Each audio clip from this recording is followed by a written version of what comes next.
Welcome to Love Talk. My name is Gregory Morgan. Long before you learn any kind of language, long before you learn how to speak or how to understand what other people are saying, there's a fundamental relationship that you have with the physical world. So really our first language that we learn is called structural language, and is really when an infant, pre-language infant, begins to identify the difference between themselves and the outside world. Be able to relate to, like, that is another object. There's me over here, and then there's the rest of the world out there.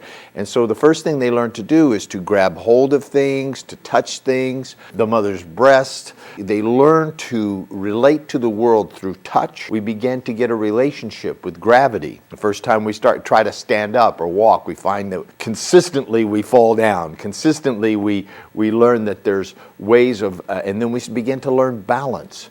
And then we begin to learn to use our voice and our body and our facial muscles. We begin to communicate through our sign language and through body language. So long before we can speak, we have a relationship to the rest of the world, and that relationship is one of getting fed, getting protection, getting taken care of, getting attention, and feeling safe. And so however you learned to do that will determine how you relate to people for the rest of your life in a very, very real way. So if you cried a lot and they always gave you attention, then you will have a tendency to cry and complain and try to get what you want from the world by complaining and bitching about how life is. Then you will have an expectancy that life will respond to you, that the people in your life will respond to you in a positive way. That maybe works for infants, but it doesn't necessarily work for adults, as you've well discovered by now. And so, but that will be determined in a pre-language state. Let's say that you cried and they didn't come, and you learn to comfort yourself. You learn to feel safe within yourself or to take care of yourself. And you learn that crying doesn't always work, but that sometimes being quiet and peaceful, that worked. And so you will have a different relationship with the world than somebody who always got attention every time they cried. There will be other structural things that you will do and that you will learn before language, and those get pre-programmed into your neurology. But one of the main things that we discover before we ever have language is we discover how to understand people's physical aspects. Their face, their tonality, their voice. We don't understand the words yet, but we can understand the words between a happy parent or an angry one, and so we respond to that, and that's all stored in our neurology. That's all stored in our central nervous system, and it is fed to us for the rest of our life through feelings, images, something that we like to call intuition, a collective kind of consciousness. Also, we read the people around us, we read our environment, and we determine how it's working. So we find out whether what we're saying, what we're doing, how we're acting, how we're walking, talking, and behaving, whether it's getting a positive response for the environment or a negative response. So all of that has to do with our relationship, really, with ourselves and how we relate to the outside world. One of the things that we'll be talking about today will be about how can we have a better relationship with ourselves, and how would you like to be able to change your emotional state at any time under any circumstances and program yourself to be in an empowered state to handle the circumstances of your life. If that's something that you would be interested in doing, some power that you would be interested in having in your own life, and it's not power over others, it's power over your own personal emotions and your own thoughts and feelings, and being able to use them and channel them in new and positive ways that will empower you to deal with the circumstances of your life. I can't give you a magic pill that will change the circumstances in your life, change the behaviors of other people, but you have absolute control over how you respond to the world. Thank you very much, and I'm going to go ahead and take this call now. Hello, this is Gregory. You're live on the air, and thanks for holding for so long. I have a situation with my daughter, actually. How old is she? She's close to 19. This May, she's going to be 19. She's in college right now. Okay. And she had a friend, and she still has a friend, which they were friends in high school. Yes. And she's been here in our house for a sleepover. She seems to be a nice girl. but Okay. she is also going to college, but it's out of town. My daughter goes to university right in our town, Raleigh. Yes. Now she's coming back for spring break, Yes. and her spring break week is different from my daughter. And she apparently asked my daughter to stay with us. And the reason is apparently she's got some problem with her parents who are divorced. Yes. And somehow she's trying to see if she could stay with us. And I'm trying to figure out, What's a good thing to do? yeah, what's a good thing to do? I mean, I have, she seems to be a nice girl. I've seen her, but also I don't know much about her, really. Yeah. What are you in communication with her parents? No, not really. My wife has seen her mother a couple of times, but not quite. We don't have any relation with them as far as seeing each other or nothing, no. That's the first thing that I would recommend, and I would think that you would probably want that for yourself too. Let's say that you and your wife were having trouble and your daughter wanted to go stay at somebody else's house. Wouldn't you want to at least talk to those parents? Definitely, yes. Yeah, and wouldn't it be great if those parents reached out to you first? Yeah. Yeah, if they called you and said, hey, your daughter's wanting to come over here and stay, what do you think about that? How do you feel about that? I don't want to get in the middle of anything or interfere with anything, but if that's something that would accommodate you guys, then it's something that I would be willing to consider. That is, in fact, if you are willing to consider it, and it sounds like you are because you're making this call. I wasn't sure, and one of the reasons I thought about this one, but I thought maybe my daughter's friend, maybe she doesn't want to know her parents, where she is, or because obviously she's not going to either parents' house to stay with them for the... Yeah. Here's what you don't want to do. Above all, you would not want to be part of a conspiracy, and a conspiracy is when more than one person, two or more people, conspire together to hide something from somebody else, right? Yes. So the last thing you want to do is be part of a conspiracy to hide the whereabouts of a 19-year-old girl from her parents. Yes. Do not go there, right? I'm going to talk to your parents, or... Yes.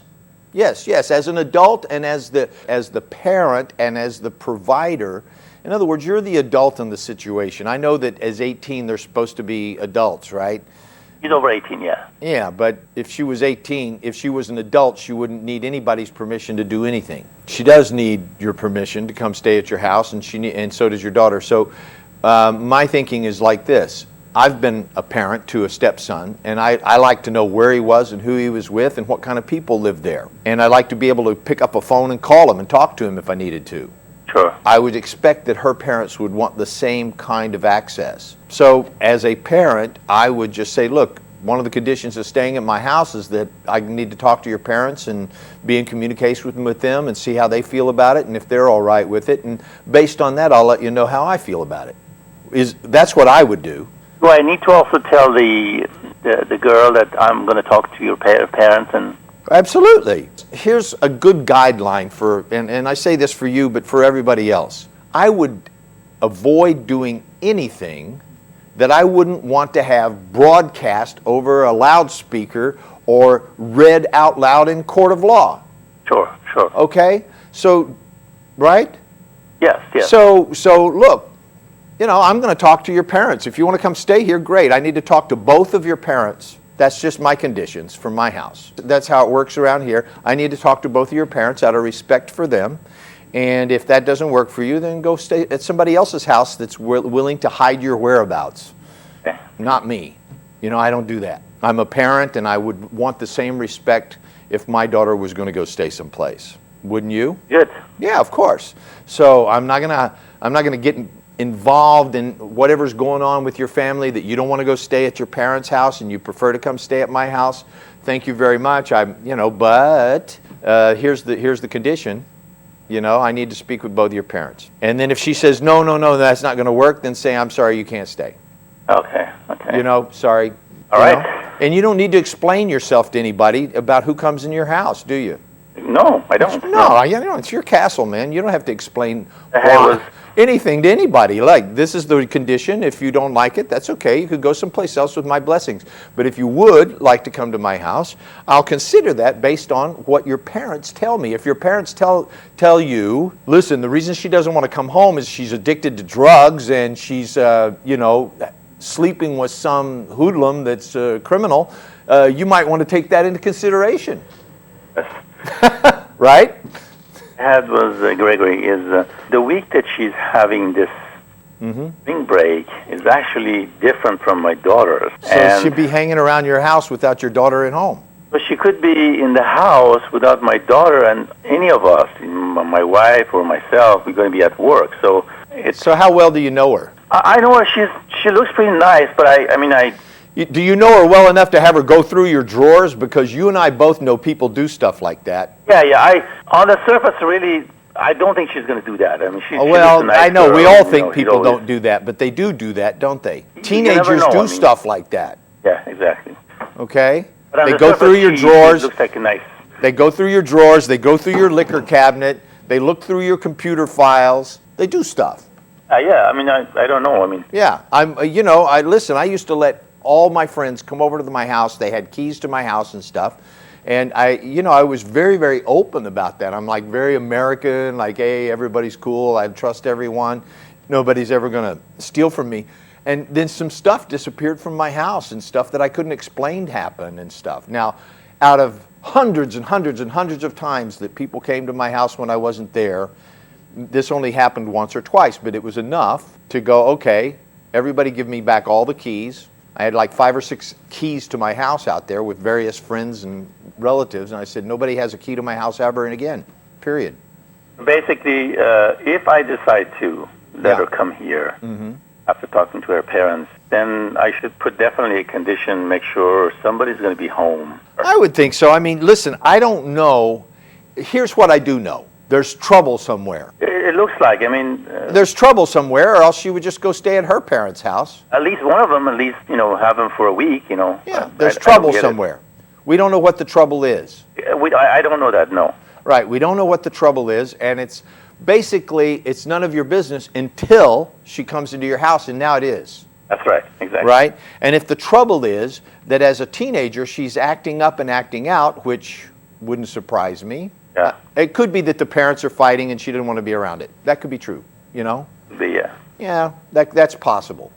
Or it could be that the mother's sleeping with somebody and she wants her daughter to go someplace. Who knows? I don't want to make up stuff, okay? I don't want to make up a bunch of silly stuff. But, if you were betting on this, what would be the most likely bet? That the teenager might be acting up and having trouble with her parents? That's a possibility. I have no idea. I really it's a don't possibility. know. I mean, she seems a nice girl. I've seen her. She's always working. Yeah. The responsibility, as far as I'm concerned, lies upon your shoulders to find out why she doesn't want to go to her parents' house, and you got to check with your own gut feeling because you have a BS meter too, right? Yes. You know when somebody's lying to you. Check it out. I should do that. Right. Check it out. Like why? And look her right in the eye. Why are you not wanting to go to your parents' house? Tell me. Right? And then you check your own feelings and see if you think that's true. And then say, well, here's the deal. I need to talk to both of your parents, and I'm going to tell them that you want to come stay at my house, and this is why. Yeah. Because I'm not going to be a part of any conspiracy. I'm not, in other words, I don't want to get in the middle of you guys' stuff, but I need to know who's in my house and why. And then, I don't know, you're right about, I'm very reluctant to give people the security code to my alarm system and my keys and... Yeah. All that stuff, and then go away and just say, make yourself at home. I used to do that.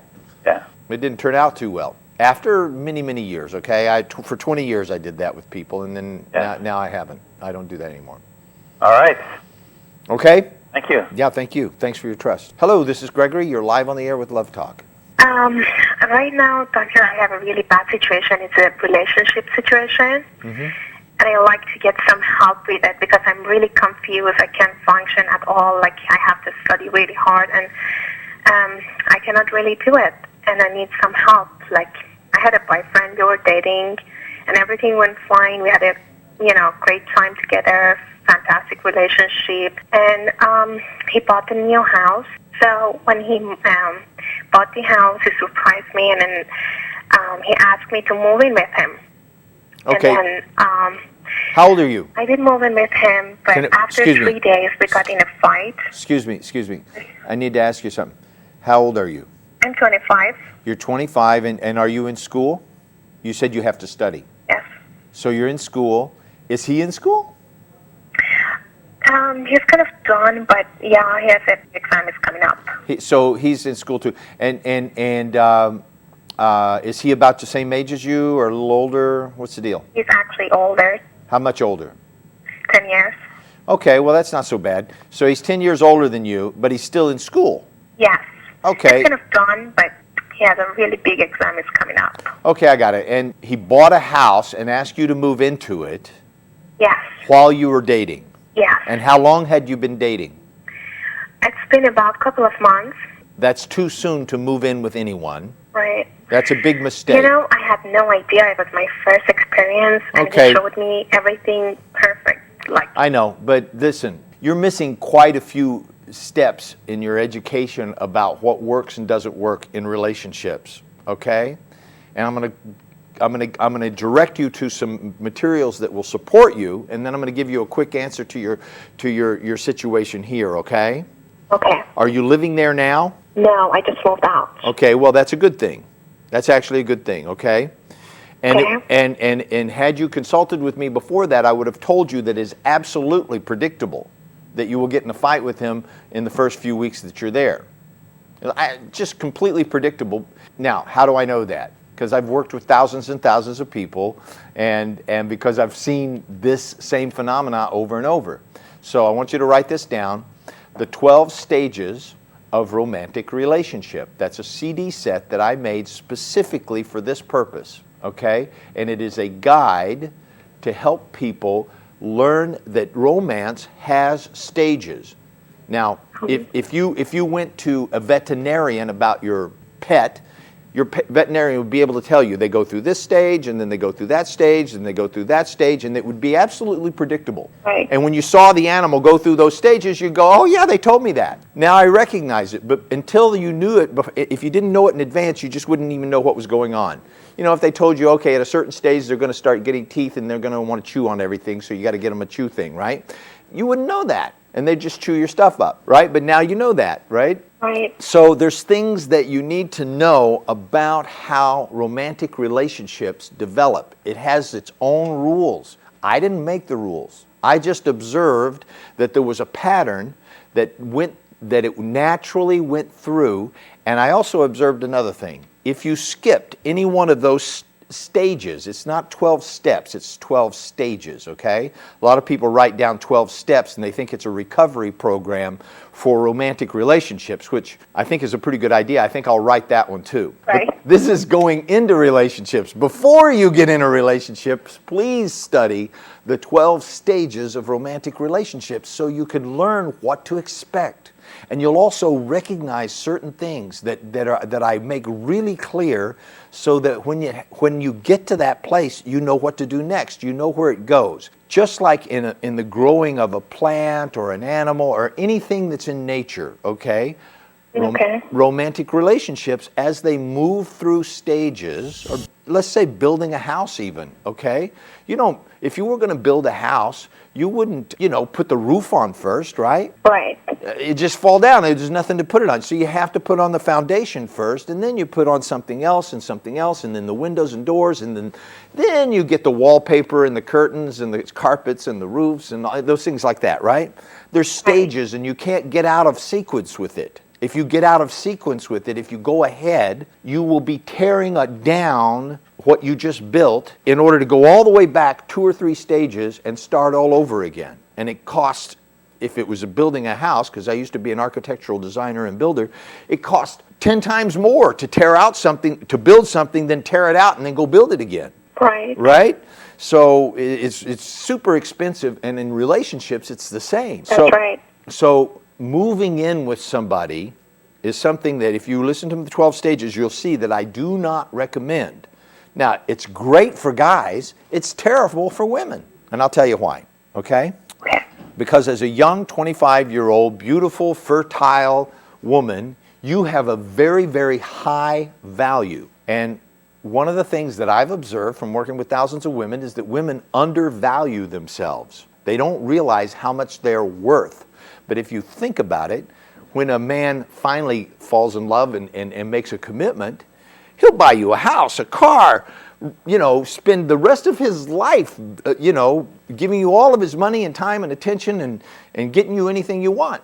Right. Right? Because the love of a young, beautiful, fertile woman that is intelligent and that is a good companion and that has a spiritual connection to God and to herself, that's a privilege. And men are willing to pay a very high price for that. If all he has to do is buy a house that he was going to buy anyhow, your name's not on it, and say, come on and move in, now he has all of the privileges of a married man with no commitment whatsoever. All he's got to say is get out. Right. And actually, that's what he did after 3 days when I didn't talk to him only for 1 day. Yeah, and that would be, so you would be at a loss, but not him. He just get somebody else to move in there, right? Right. But your ego will have taken a hit, your self-esteem will have taken a hit, your reputation will have taken a hit, you will have lost some precious time, because women, please hear this, between the ages of 20 and 40, you got about 20 years of what that God or the universe, whatever you want to call it, gives you a trust account. It's the power of grace and beauty. It is that power which we as a culture have bestowed upon the young, beautiful, fertile women in the world, right? You can do things and be given things and have privileges that other people can't. Right. Right? That's right. Yep. You got the gold card. You get to go to the front of the line. Okay? You're in a very high status position. You have about 20 years. And I don't want you to think I'm saying this in a manipulative way, but if you don't use that bank account, so to speak, okay, that savings account to purchase a position in life that will last for the rest of your life, when you're not so young and beautiful, okay, then you will have missed something. And your chances of ever having that lifelong relationship decline radically after the age of 40. Now, I didn't make up these rules, and you don't have to like them, but that's how it is. Right. After 40 years old, if you haven't gotten married and had kids and have a partner that's going to stay with you for the rest of your life, good luck finding one. Mm-hmm. I'm sorry to say that. I mean, I don't mean any meanness about that, but that's just how it is. It's much, much more difficult. I'm not saying it's impossible, but it's much more difficult because the guys that would be attracted to you are also attracted to the 20-year-olds. And if they've got money and they've got the availability and the status to have a younger woman, they'll just go for that. You have a position that in life that is actually a higher position. I don't care if he's got money and status and I don't care if he's, a doctor or somebody important. You still have a higher position in terms of your viability. And it gets underestimated by women for the most part. A lot of tests have shown that men actually think that they're worth more than they are, and women actually think that they're worth less than they are. A woman looks in the mirror and goes, oh, I'm fat and ugly, and all the guys look at her and go, wow, what a babe, right? And then a fat and ugly guy can look in the mirror and go, hey, man, I'm looking good, right? Right. we both have our illusions, okay? Right. Men tend to overvalue themselves and women tend to undervalue themselves. And therefore, because men overvalue themselves, they also tend to undervalue women. Do you see? Right. Can you see how that works? And so it's your job to train the men in your life to relate to you like a high value person. You don't move into somebody's house unless you got a big fat diamond on your finger. Date by when we're consummating this deal. Do you know what I mean? Right, that's right, yeah. But you have no idea how much promises are they giving out. Well, listen, yes, of course. And if he was hunting, right now he's hunting for a woman, right, to come live in his house with him. A beautiful one, a smart one, a young one. That's right. But if he was looking for if he was a hunter hunting for a deer, he would put out deer scent so it would smell like a deer. And then he would hide in some bushes so he looked like a bush. That's right. And then he would make little calls that sound like a deer, so that when a deer came by, he could get the deer. Right. Okay? So, do you see what I mean? Men are hunters, and they know how to say what they need to say to get what they need to get. I know, but It doesn't mean that it's they're... a little hard because you can kind of tell if he's telling the truth or not. Well, actually, you can. Really? Yeah, but you need to learn some things. See, there was some place in your history with this person in which he revealed to you in some subtle way that he was not to be trusted. Now, I don't even need to know you or him to know that. I just know that. I know that there was some point at which you had a question in your mind and you stepped over it. That's always the case. Every time I've ever interviewed anybody that's been in one of these kind of situations, there's always a time they know exactly when it was too. Right. Where you had a feeling, you knew, but you didn't trust that. You listened to something else, and you discarded your own relationship with yourself, with your heart that knows the truth. You discarded that in favor of something else, and this is what that cost. Do you see? I would take it as a sign that you have an opportunity to learn and to grow and to, at least you didn't live with him for 3 years and have a kid or something like that, hoping that he would invite you to marry him someday. Right. While he has all the money and the bank account and the house and the cars all in his name. Right. That's which is right. usually the case. You don't move in with some guy unless your name's on the title of the house, you got the big fat ring, and your name is Mrs. So-and-so. That is so right. I'm sorry, but it's not that I'm old school and I'm trying to teach some old way, that's past. The reason that method of dating and mating has lasted for centuries and centuries is because it works. It works. And I know that the sort of ethics and morals and codes and social mores of today and traditions have changed and people are much looser about those things. The truth of the matter is there's a 50% divorce rate, and on second marriages between divorced people who've previously divorced, that divorce rate is 65%. So 65% of second marriages fail, okay? And it's not any better for third marriages. Right. Okay, so I would say that there's something that's been missing in the education of people about the stages of relationships, and that's why I created this 12 stages thing, okay? And Azita's my wife has done a book called Girl Talk, and it's in English or in Farsi, and it too goes through some very important processes. It is the wisdom of women that has been handed down from mother to daughter and aunts and so forth throughout the ages that guides women in how to select, how to prepare for a relationship, how to select a mate that will stay with you for life, how to move through those stages, because ultimately it's up to the women. Right. Don't you think? Yeah, sure. See, nature has endowed you with the ability to have children, to nurture children, and other than for the insemination, men aren't even needed for this. That's right. Men are not needed. Now, emotionally are they needed? Yes. Children need a father. They need a strong masculine figure. But you and I both know that women are fully capable of becoming both father and mother if they have to because, well, just look around, right? Right. There's a lot of that. And so nature has endowed women with the communication abilities, the intuitive abilities, the sexually attractive abilities. I mean, you guys come with all this equipment, that men are extremely attracted to. And the ability to create, I mean, your voice, the look of you, the smell of you, so many things about women, men are very, very attracted to and are willing to make certain sacrifices to have. And in olden times, not so long ago, in my own lifetime, that was the case. Men were willing to, to go through, to earn the love of a woman, to earn the right to have a sensual, sexual relationship with her. They had to prove themselves to her in some way and make a commitment and a promise. And, their ability to keep those promises obviously has not been so great over history. But at least they were willing to make those promises and try to keep them. And so I believe that women have an inescapable duty to be the guide in developing a relationship and you know, then I train men in a workshop called the Honor, Integrity, and Mastery Workshop, in which I train men to find their own honor and their own integrity and to live by that, because men are actually happier when they have integrity and when they live with honor.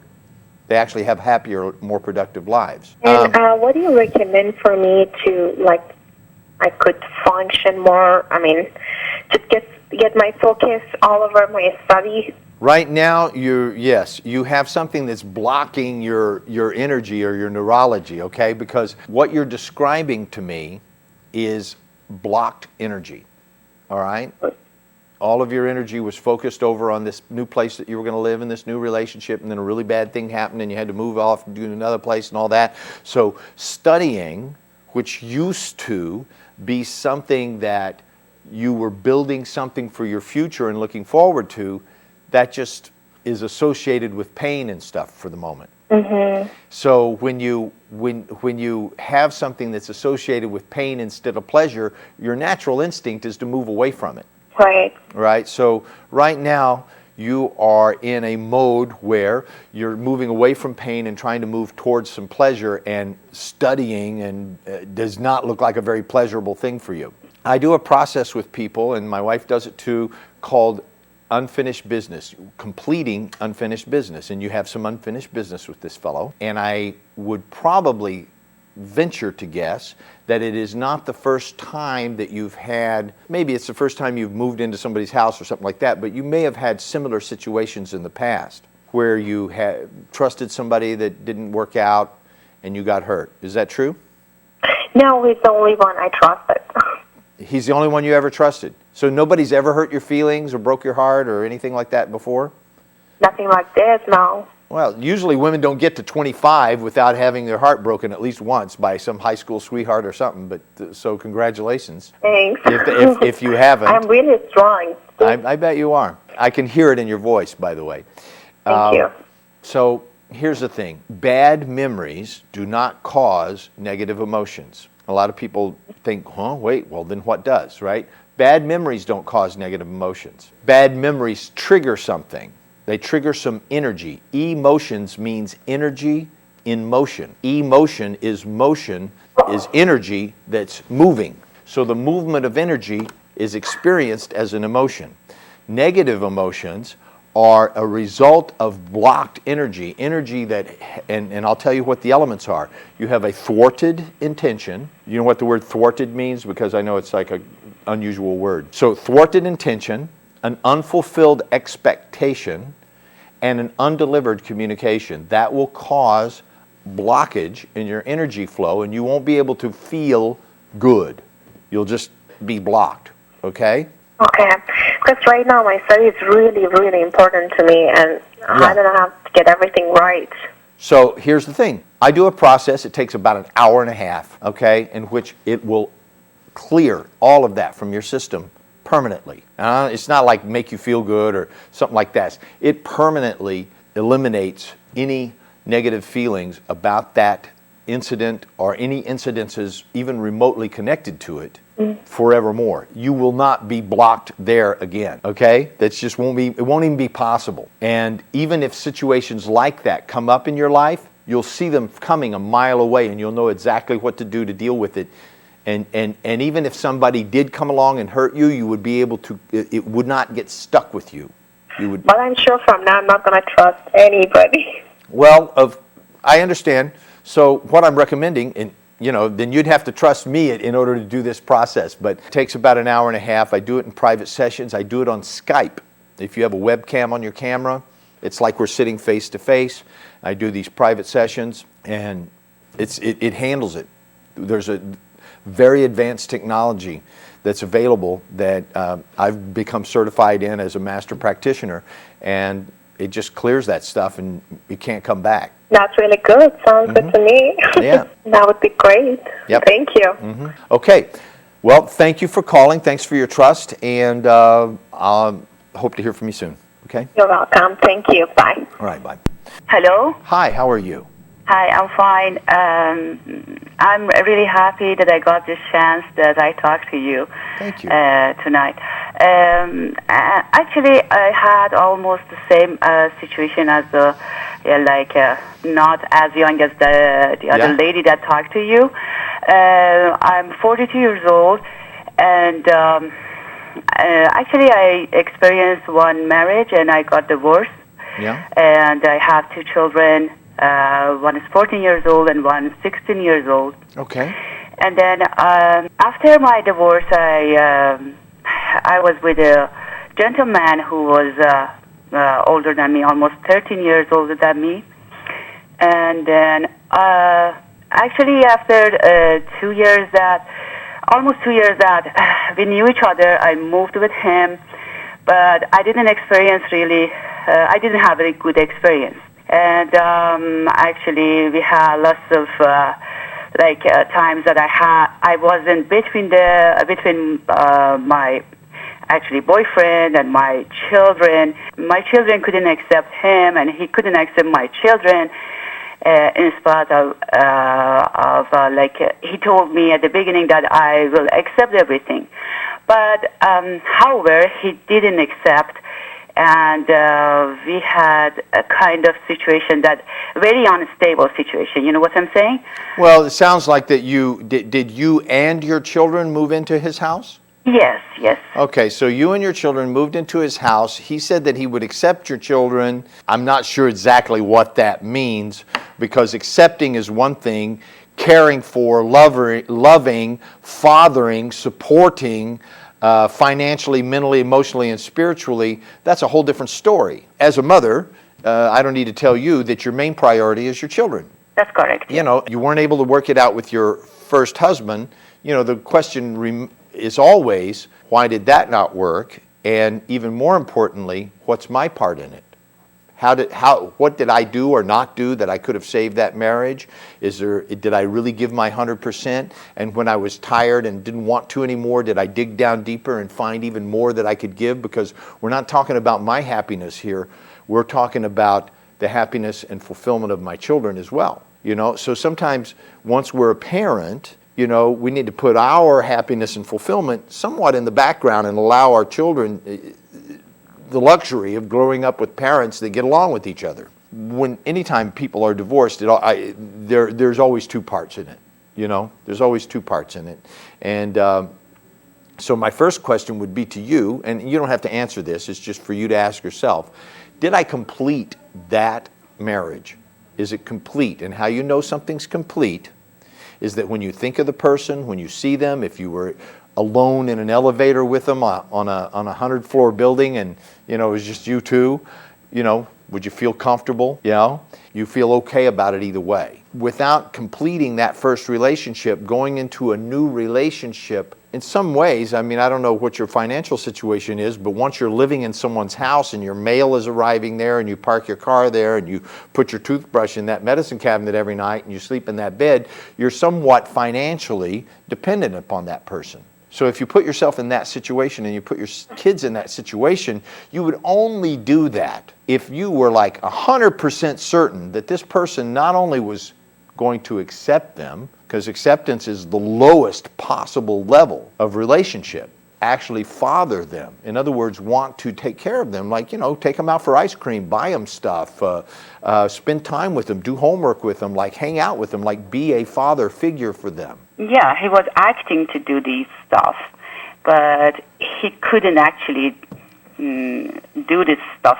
You know what I'm saying? It's easy to say that I can't do it. Yes, and listen, a lot of men, it's easy to say even when it's your own kids and still be difficult to do. So that's correct. I have a great deal of compassion for men who attempt to be fathers, especially men who attempt to be fathers or who are fathers to children that they're not their biological children. Yes. That really takes something for a man, and I admire it when they're able to do it. So yes, what's the deal with? But so did you really? Yeah. Financially, I was independent. Okay, so you have your own money. I wasn't dependent on him. Actually, I have a good job, and I was doing all the groceries and all things. You know, we were sharing.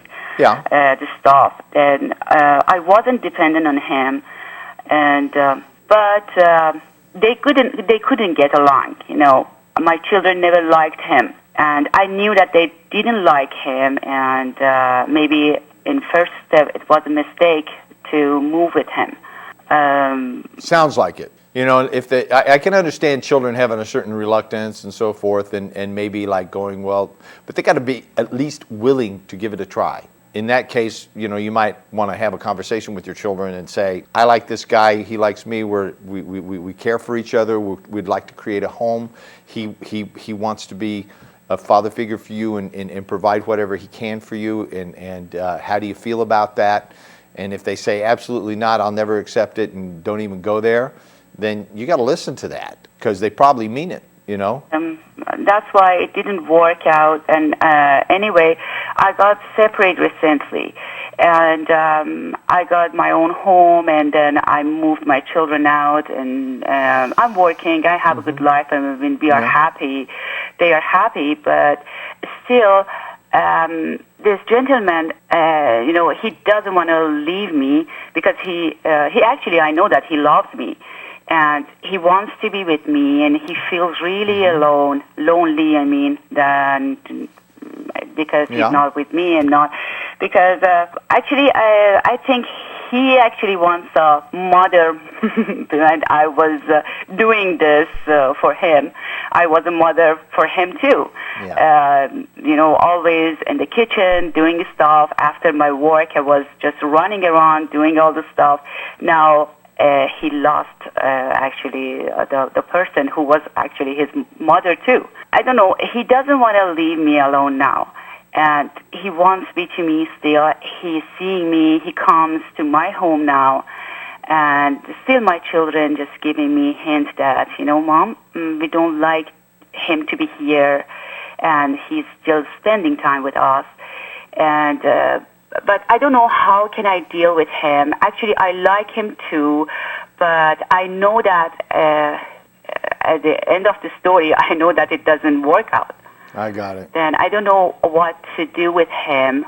Your children are 14 and what? 16. 14 and 16. Okay, so they're old enough to have this conversation. They're old enough to have this conversation. And the conversation goes a little bit something like this. I'm willing to, as your mother, I'm willing to provide whatever you need and want to have a great life and a great education and to have a happy, secure home. I request that you not interfere with my relationship. Look, you moved out of the house.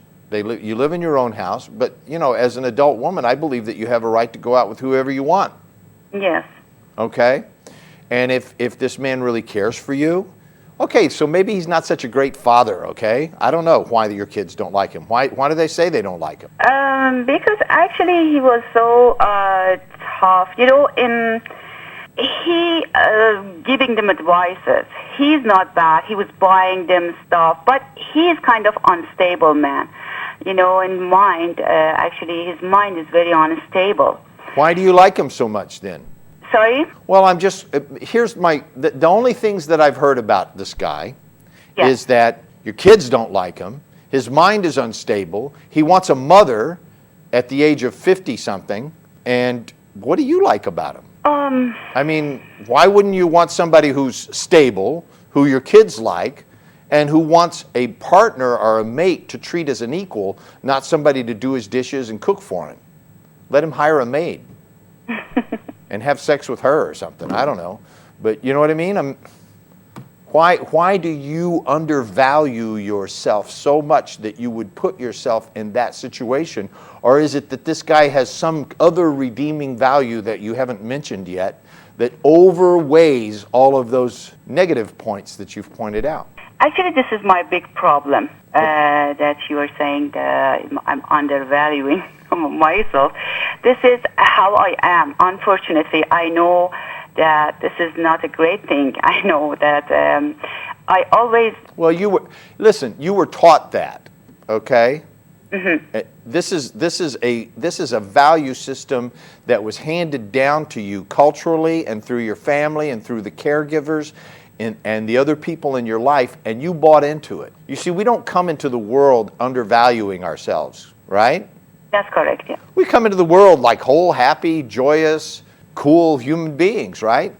Yeah. And all that great, fun, creative stuff where we think we're the king of the world or the queen or you know, all that beautiful, childish magical thinking that we have, that gets beaten out of us at some point. It gets trained out of us. You know, there's people who teach us, you better not think that or be that way, and you're nothing, and so forth, right? It's called conditioning. And you're conditioned by significant emotional experiences in your life. So sometimes something suddenly happens in which you become convinced that you're worthless, or you're unloved, or you're unlovable, or you're stupid, or whatever, right? Children make decisions around the age 4 or 5, and then for the rest of their life, that 4 or 5-year-old chooses their career, their clothing, their friends, their husbands, and chooses how they manage their life. I'm no different. The same kind of stuff happened to me. The difference is that I was wounded enough that I went and strong enough inside that I went saying to myself, life can't be about this. And I went and found teachers, and I sought it out for my entire lifetime, and I still do. Still seeking and learning and training myself to expand and become, because now I love learning and I love teaching. So the more I teach, the more I get to learn. And so take the time and invest in yourself. If it was one of your children, you would have no thought about sending them to a therapist or something like that to help them straighten themselves out, right? Yeah. I know you would do that.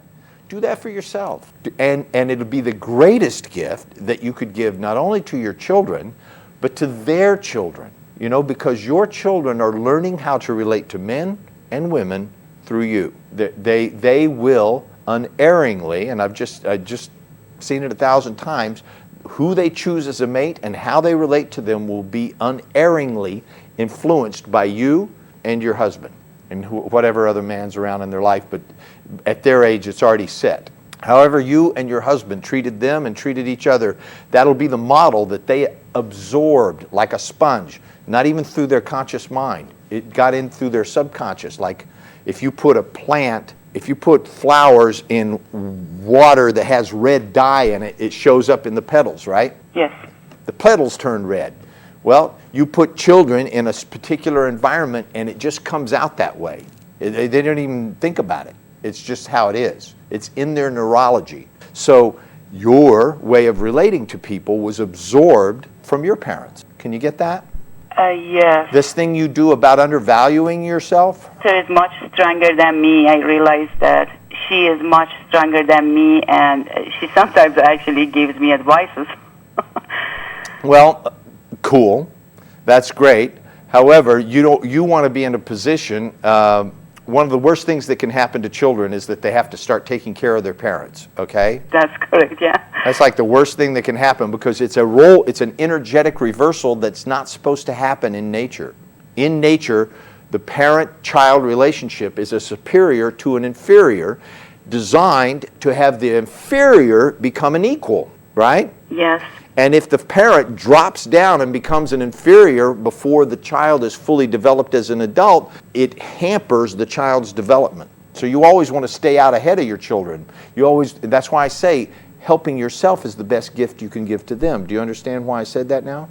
That's right. You want to stay out ahead of them. You always want to be the one that they go to for advice and wisdom and guidance and learning, because you are the superior in this relationship and you want to keep it that way.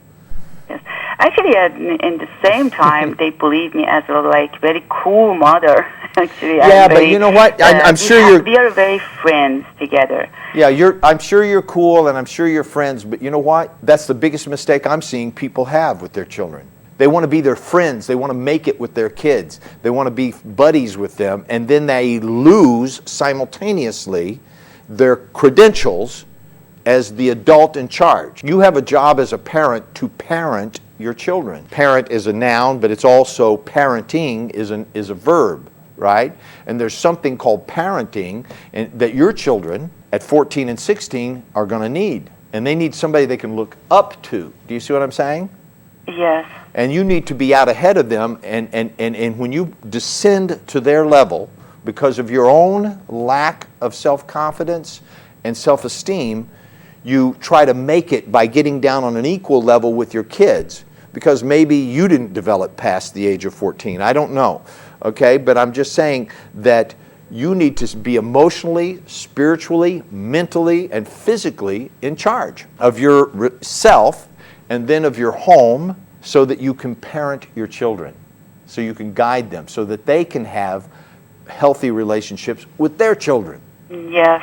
Yeah, so why don't you get some help either from myself, my wife, or any number of people who will help you to leap forward with this self-esteem thing.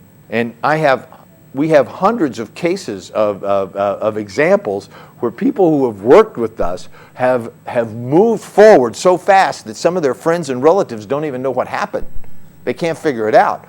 One day they were somebody that you could push around and talk down to, and the next thing you know, they're like in charge of their own business, and they're in charge of their life, and their clothing has changed, and the way they hold themselves has changed, and the way they talk to people, and the way they allow people to talk to them shifts. And so it's the best possible thing that you could do for yourself and your relationships and for the future and for your children. So I highly recommend that, okay?